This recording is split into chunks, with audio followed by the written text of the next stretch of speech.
جو لوگ سوال نہیں اٹھاتے وہ منافق ہیں، وہ لوگ جو سوال نہیں کرتے وہ احمق ہیں، اور جن کے ذہن میں سوال ابھرتا ہی نہیں وہ غلام ہیں۔ سقراط کے سامنے ایک آدمی نہایت خوبرو، اعلی پوشاک، کمال حلیہ اتھلتا ہوا آیا اور سقراط بولا، کچھ بولیے تاکہ آپ کی قابلیت معلوم ہو۔ اللہ کو دل اور زبان کا سخت ہونا پسند نہیں، اس لیے اللہ نے دونوں کو ہڈی کے بغیر بنایا ہے۔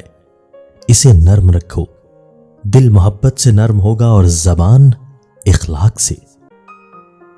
جملہ بہت چھوٹا ہے لیکن اس کی طاقت بہت زیادہ ہے۔ اللہ کی طرف آ جاؤ اس سے پہلے کہ اللہ تمہیں اپنی طرف بلا لے۔ ماں زندگی کی تاریک راتوں میں روشنی ہے، باپ ٹھوکروں سے بچانے والا مضبوط سہارا ہے۔ ہر انسان نے ایک نقاب پہنا ہوا ہے، کچھ لوگوں کا یہ نقاب اللہ تعالیٰ دنیا میں ہی اتار دیتا ہے، اور جبکہ کچھ لوگوں کو مہلت دیتا ہے تاکہ وہ توبہ کر لیں۔ ستم تو یہ ہے کہ کوڑیوں میں بک رہا ہوں، میری ماں نے تو مجھے لال کہا تھا۔ شیخ سعدی اور ان کا بیٹا تہجد پڑھ رہے تھے۔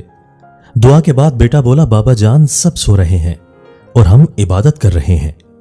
شیخ سعدی نے اپنے بیٹے کو جواب میں کہا، اگر دوسروں کے عیبوں پر نظر رکھنی تھی تو بہتر تھا کہ تو بھی سویا ہی رہتا۔